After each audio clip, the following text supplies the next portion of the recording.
The Silver Path. Chapter 1. The Lantern in the Fog. The forest was not on any map Elian had ever seen. It began just beyond the edge of a quiet hill, where the last path ended and the earth turned wild. There, the trees grew ancient and closely knit, their trunks silvered with time and their leaves whispering low secrets in a tongue not heard in centuries. The moon hung low, half veiled in mist, casting its glow not directly, but filtered, soft as candlelight, faint as memory. Elian paused at the forest's threshold. His boots, worn and caked in the dust of distant roads, sank slightly into moss that pulsed beneath his feet like a slow, steady heartbeat. He took a breath. The air was different here, cool and rich with the scent of damp leaves, fern, and something other. A note of something forgotten. It reminded him of books long closed and windows opened to rain. He had not meant to wander so far. He had no destination, only the desire to be away. Away from the noise. From the endless needing, the pushing, the rush. He had told no one where he was going. In truth, he hadn't known himself. And yet, this place had been waiting for him. Just as he took another step, a soft glow appeared ahead, hovering, flickering gently in the fog. It was a lantern, but not one crafted by human hands. Its glass was etched with runes that pulsed like breath, and the flame within was silver-white, cold and bright, not burning but gleaming like starlight. It hovered just above the forest floor, swaying slightly, as if carried by an unseen hand.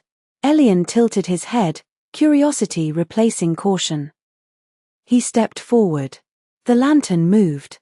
Not away, but ahead, floating slowly deeper into the trees, pausing now and then as if to be sure he was following. It made no sound. It didn't need to. There was something deeply right about this, like a song half remembered from childhood. Without thinking, Elian began to follow. The fog thickened around him but did not chill him. It curled gently at his ankles, gliding like silk, and the world grew still. The only sounds were his breath, the soft crunch of moss beneath his boots, and the occasional flutter of night birds high above. Time slipped.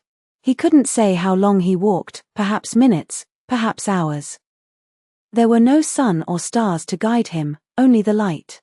Then, just as suddenly as it had begun, the fog parted. And she was there. Standing beneath an arching yew tree was a figure cloaked in grey. Her hair, long and silver-white, drifted behind her like smoke. Her eyes were moonlit, pale and endless, and when she looked at Elian, he felt as though she saw every moment of his life all at once. Not judged, not pitied, just seen. Completely. She held a hand to the lantern, and it floated gently into her grasp. "You made it," she said softly, her voice like wind through reed grass. "Few find this place." "I didn't mean to," Elian said, his own voice quieter than usual, as if the air itself asked for reverence. "I was only walking. Those who come here never mean to." That's how the Silver Path works. Her smile was small, serene, and strangely ageless. She stepped aside, revealing a trail behind her, pale stones set in a pattern of crescent moons, winding into the woods like a trail of dreams. "You carry much," she said, not unkindly. "Would you like to put some of it down?" Elian blinked. For a moment, he almost said "I'm fine." But the weight in his chest, the ache between his shoulders, told the truth better than words ever could. "Yes," he said. She nodded once. "Then walk with me." He stepped onto the path, and it was as if something inside him shifted. The forest grew luminous, not with sunlight, but with a kind of ambient glow, soft and blue like the edge of sleep. Flowers opened slowly as they passed, petals glinting with dew. Trees bent slightly toward them, as if curious or welcoming. Every few steps, a silver moth would rise from the underbrush, spiraling upward and vanishing into the mist.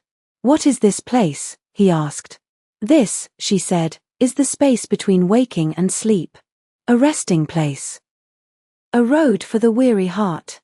The Silver Path shows only what you're ready to see. No more, no less." They walked on in silence for a time. Elian felt himself softening, his thoughts slowing. The tension he always carried in his jaw, his neck, his fists, he noticed it only as it began to dissolve. She guided him gently, not speaking unless spoken to. Her presence was not commanding, but grounding like gravity or the sea. Eventually, they came to a small clearing, where a stream trickled quietly over glassy stones. A wooden bench, smoothed by time, sat beside it, carved with symbols he didn't recognize but somehow understood. Rest, breath, now. Sit, she said. Let the quiet in. He obeyed. She sat beside him, and they listened together to the stream, to the leaves, to the slow beat of the world at peace. For the first time in years, Elian didn't feel like he needed to speak, explain, or solve anything. He simply was. And in that stillness, the journey truly began. Chapter 2: The Lake of Whispering Stars. The path curved gently, as if it too was tired of straight lines. Elian and Nera walked in a silence that was not empty but full, like a quiet room lit by firelight, or the hush of snowfall over a sleeping village. The air had changed again. It held a shimmer, a kind of hush just beneath hearing. The forest around them was vast and still, the trees now taller and more spaced apart, their bark dark as ink, their leaves glistening faintly in hues of silver and blue. Each step felt lighter. Nera carried the lantern ahead of him now, its light casting long, soft-edged shadows that danced at the edges of the trail. Sometimes Elian glimpsed shapes just beyond the glow, a fox with eyes like glass marbles, a slow-moving hare that shimmered like pearl. None of them fled. They only watched, as if they had seen travelers like him before and knew there was no danger here. How far does the path go? Elian asked softly, his voice hushed more by reverence than fear. As far as it needs to, Nera replied. It isn't measured in miles, but in moments. Elian pondered that. He could feel time behaving differently already. He didn't know how long he'd been walking, not by the measures of clocks or suns, but he wasn't tired. If anything, he felt more rested than he had in years. There was a strange clarity to everything, like the air after rain. Eventually, the trees opened into a wide glade, and Elian's breath caught. Before them lay a lake, vast and still, the water so clear it seemed not liquid, but light. The surface reflected the sky perfectly, except above it, there were no stars. Only clouds. But in the lake, stars shimmered, thousands of them, glowing beneath the surface like embers under glass. They pulsed slowly, each one giving off a faint whisper, so subtle Elian had to hold his breath to hear it. Not words, exactly. More like fragments of thought. Emotion. Memory. The Lake of Whispering Stars, Nera said, stepping to the edge. This is a place of remembering. But gently. Without pain. Elian stared at the stars moving slowly beneath the water's surface. Some glowed faint and flickering, others bright and steady. Occasionally, one would drift upward toward the top, pause just below the surface, and then dissolve into ripples of light, as if it had been set free. I can hear them, he said, kneeling. They're your memories, Nera replied. All of them, some forgotten, some pushed away, some held too tightly. The lake gathers what you carry in silence. But here, you can listen. Not to fix or undo, only to understand. She gestured to the bank, where a smooth stone bench had been carved beneath an overhanging willow. Sit. Listen. Elian obeyed. He watched the water for a long time. At first, the stars felt distant, abstract, like watching someone else's dreams. But slowly, shapes and feelings began to emerge. A burst of laughter. A green field from childhood. His mother's hand on his back as he cried over a scraped knee. A moment on a train years ago, looking out the window as snow fell in spirals and the whole world felt impossibly quiet. They came like tides, not forced, not overwhelming. Just present. And with them, something began to soften in him. A star rose near the surface, pulsing gently. He recognized this one before he even knew why. It was the day he'd left home. The sense of freedom mixed with guilt. He saw himself, much younger, walking away from the small town where he'd grown up. There had been arguments. Harsh words. The feeling that he had to leave, even if it meant leaving things unfinished. He reached a hand toward the water. Nera's voice came, gentle as ever. Don't take it in. Only offer. Elian hesitated, then whispered to the star. I'm sorry. The star pulsed once. Then, slowly, it dissolved, like a sigh sinking into the deep. No pain. No punishment. Just release. He sat back, blinking, realizing his chest felt lighter. The guilt, long buried, hadn't vanished, but it had lost its grip. It no longer bit like it used to. It simply was a part of his story, softened by time, held now with compassion instead of shame. How many can I let go? He asked. As many as you're ready to, said Nera, sitting beside him. But you don't have to let them go. This isn't a place of forgetting. It's a place of making peace. They sat together for what felt like a full night, though no time passed above. More stars came, some sharp with old pain, others rich with joy he had forgotten. A walk with a friend long gone. A storm he had watched from a rooftop. The first time someone said they loved him. One by one, he whispered to them. Sometimes thank you. Sometimes I'm sorry. Sometimes nothing at all. And the lake accepted them all. Eventually, Nera stood. Come. There is more to see. Elian looked at the lake one last time. The stars were still there, still whispering, but they no longer called to him with such urgency. He felt calm. Grounded. As though something had realigned within him. Will I remember this? He asked. Yes, she said. Though not as a story. As a feeling. You'll carry the stillness with you, even if the details fade. He nodded, and they stepped back onto the silver path. As they walked, the lantern flickering gently ahead of them, Elian felt no need to speak. The silence between them had become a comfort, not a void. He looked up through the trees, still no stars in the sky, but he could feel them in his chest now. Quiet. Steady. And somewhere deep within him, a voice, not loud, but clear, spoke just one word. Rest. Chapter 3, The Forgotten Library of Wind. The trees whispered more audibly now. Not with words, exactly, but with presence, as though the forest had begun to notice Elian more intimately, regarding him not just as a traveler but as someone in quiet communion with its magic. The fog had receded after the lake, leaving the air crisp and scented with something like wild mint and aged paper. The path continued, gently curving upward, winding between gnarled roots and mossy ridges. Around them, a soft wind stirred, constant, but never cold, trickling through the branches above like invisible fingers trailing silk. Elian felt different. He didn't know how to name it. Not lighter, exactly, but cleared out, as though rooms inside him he hadn't entered in years had been opened and aired. There was more space in him now. More room for silence.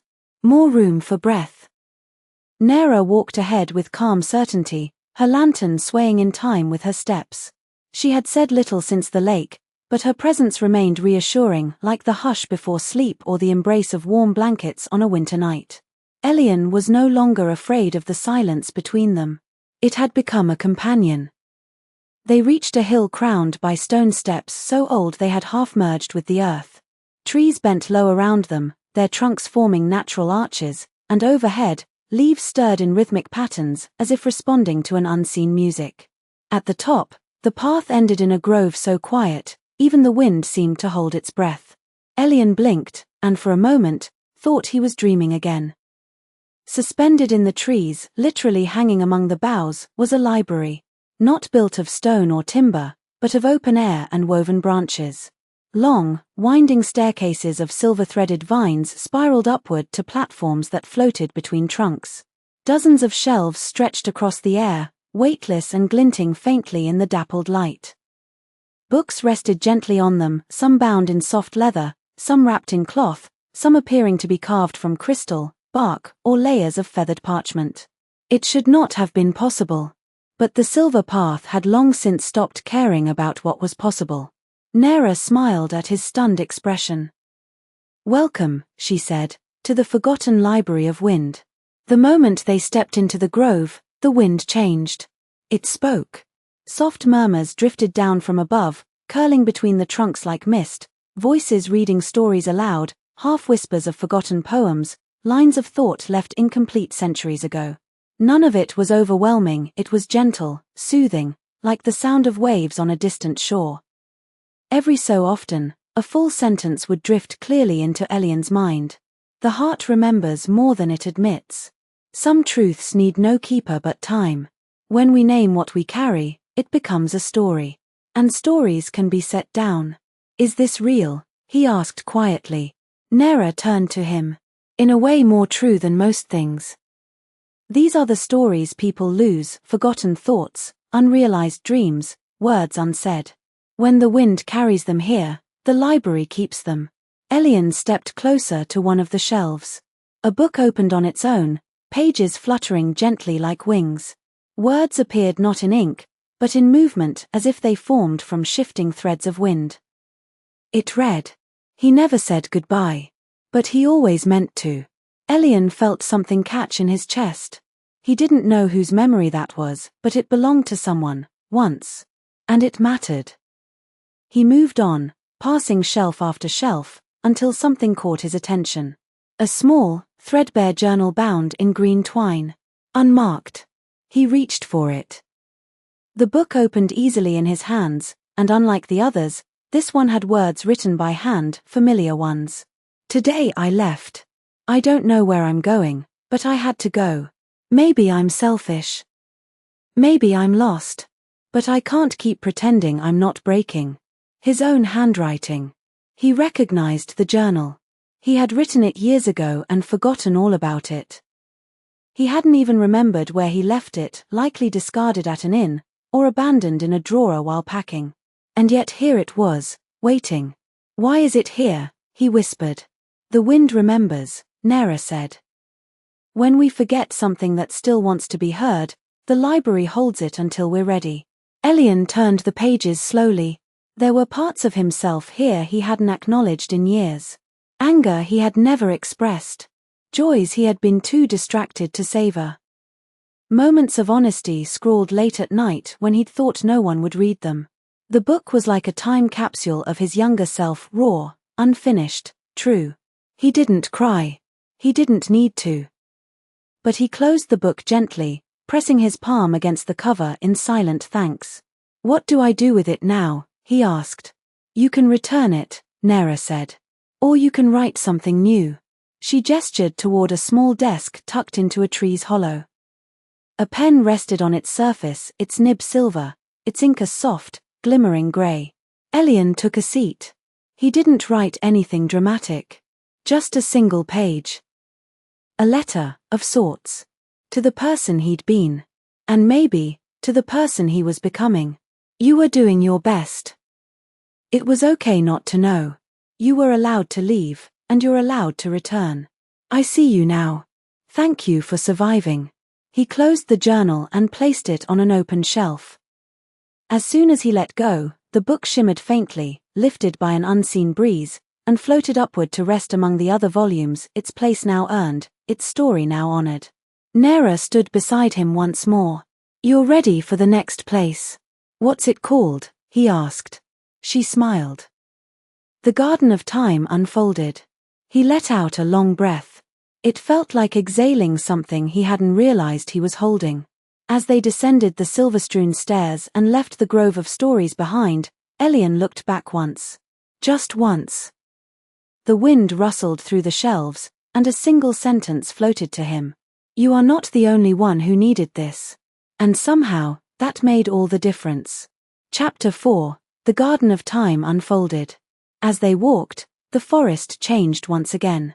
It did not happen all at once, but gradually, like the way twilight seeps into a sky, unnoticed until it has quietly taken hold. The air grew warmer, laced with a scent that reminded Elian of sun-warmed earth and orange blossoms. The moss beneath his boots shifted in color from green to pale gold, soft as fleece. Nera walked beside him now rather than ahead, and for the first time, she seemed quieter, not distant, but introspective. As though the path they approached touched something sacred even for her. What's in the garden? Elian asked. She glanced at him, her silver-white hair lifting faintly in the breeze. Moments, she said. The ones you carry. The ones you forget. The ones you were too afraid to feel at the time. The garden doesn't invent them, it reveals them. Is it dangerous? No, she said gently. But it is honest. That answer settled in him like a stone in still water, simple, but with ripples. They emerged from the trees into a sudden openness, and Elian had to stop. The garden wasn't like anything he had expected. It stretched far beyond the visible horizon, fields of gently undulating flowers, each bloom glowing faintly in its own hue. Some were tall and spindly like starlight woven into shape, others were low to the ground, clustered like dew-kissed thoughts. The air shimmered subtly, like heat mirage, and as wind moved across the garden, it stirred the petals into song. Not melody, exactly. More like emotion translated into vibration, each patch of the garden humming with a particular feeling. He took a step forward and immediately felt it. A jolt, not of fear, but familiarity. The flower nearest him bloomed wider, releasing a brief pulse of warm light. As it did, Elian was no longer in the garden. He was in his grandfather's orchard, age 7, eating the sun-warmed fruit straight from the branch while bees buzzed lazily around him. He remembered the feel of sticky juice on his fingers. The sound of laughter far off in the house. That specific childhood joy, simple, perfect, unburdened. Then he blinked and was back in the garden.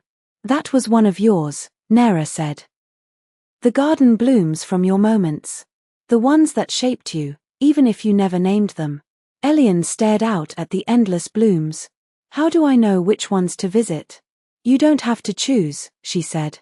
The ones you need will open to you. He began to walk slowly, and as he passed, certain flowers shimmered more brightly. When he paused before one, it opened fully and memories unfolded not as images, but as experiences. Not all were joyful, but none of them hurt.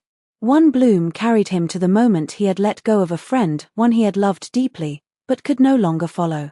The garden gave him space to feel that goodbye fully, not as something final, but as something beautiful and necessary. Another flower brought back a night alone on a rooftop, where he had spoken aloud to the stars, asking for something, he couldn't remember what. Just something to hold on to. Then, a darker blossom opened. This one brought a moment of fear, his voice raised in anger he'd regretted even before the words left his mouth. A fight. Harsh silence afterward.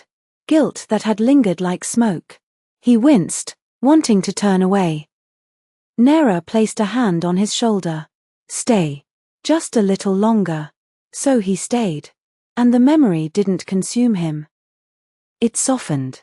He saw himself as he had been, tired, scared, trying to protect something inside that had no words.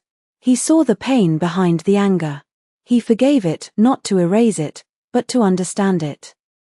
He wept. Not from sadness, but from relief. There were benches scattered throughout the garden, wooden, stone, even cushions of soft moss shaped like seats. Nera guided him to one near a stream, where water glittered with floating lights, tiny motes that drifted like fireflies, each carrying a moment that had been let go. This garden shows us what time doesn't erase, she said. Only what it sets aside, waiting for us to return. Why does it hurt to see these things? He asked. Because we live fast, she said. And often, we don't allow ourselves to feel what happens. Not truly. The garden gives you that chance. Here, there's time. Elian sat in silence, watching the water. One of the motes floated by, glowing a soft amber. As he watched, he knew it was his. He didn't know which memory it held, but it felt light, at peace. It drifted downstream and vanished into a shimmer of light. He smiled, despite the ache behind his eyes. Will I forget all of this? He asked. Nera considered the question. You'll forget some of the details, but not the way it feels. That stays. She stood and extended her hand. There's one more place to visit, she said. Only one. Elian took her hand, and together they walked through the golden light of the garden. Flowers opened softly around them but did not call him now. He had seen what he needed to see. Some part of him had stretched open, like a window unlatched after a long winter. He was still the same man, but no longer weighed down by what he hadn't faced. As they neared the edge of the garden, The path began again, a narrow trail lined with stones shaped like crescent moons. At its end stood a gate. Not a wall. Just a threshold, framed in silver branches, with no door. Beyond it was only moonlight. "Is this the end of the path?" he asked quietly. Nera nodded. "And the beginning of another." Elian looked back once more at the garden, the way it shimmered in the night, the flowers nodding gently in unseen breeze, the wind carrying whispers of all the lives it had held. He turned back to the gate. And stepped through. Chapter 5. The Door Beyond the Moon. Moonlight met him like an embrace. As Elian stepped through the silver threshold, he felt no sudden change, no bright flash, no celestial chorus. Just stillness. Deep, profound stillness. The kind that comes not from silence, but from completion. The path beyond the gate was soft beneath his feet, white stone, almost glowing, but not harshly. The air was cool, with a faint fragrance of lavender and something sweet he couldn't name. The stars above were clearer than he had ever seen them, scattered across the sky like scattered thoughts finally finding their place. Nera walked beside him, lantern in hand, though its light was now dim. It didn't need to guide anymore. He knew where he was going. Ahead stood a tall, arching doorway, framed in silver trees. There was no wall, only the door, freestanding under the open sky, and beyond it, a softness. A veil. Not darkness, not light. Something between. Something like dreaming. "This is the end," Nera said gently. Elian nodded. His heart was calm. "I don't know what's on the other side," he admitted. "No one does," she said. "But it's yours to return to now." He looked at her. "Will I remember you?" She gave the faintest smile. "Not by name. But in quiet moments, when your breath slows and your heart is still, you'll feel me. You'll remember the stillness. The path. The peace." He looked back once more at the journey behind him. The forest. The lake. The wind-bound library. The garden blooming with all the time he thought he had lost. And he whispered, "Thank you." Nera's voice was almost a breath. "Rest well, traveler." He stepped forward. The door opened without a sound. He passed through. He awoke slowly. Not with a jolt, not with confusion, but as one returns from a long, kind dream. The room was quiet. Pale light slipped through the curtains. The world, real and solid, waited for him. But something had changed. He lay still for a while, breathing. The ache in his chest, the constant heaviness he had grown used to, was gone. Not erased. Not forgotten. But transformed. Like a scar healed into skin. He felt clear. Present. Whole. There was no sign of Nera. No glowing lantern. No memory sharp enough to explain where he had been. And yet, when he looked at the corner of the room, where the shadows met the light, he thought he saw the faintest outline of a silver crescent. Gone in a blink. But it had been there. He smiled. Then, for the first time in a long time, Elian rose, not to escape the day, but to greet it. The silver path was behind him now. But its peace would walk with him, wherever he went. The end. Or perhaps, the beginning.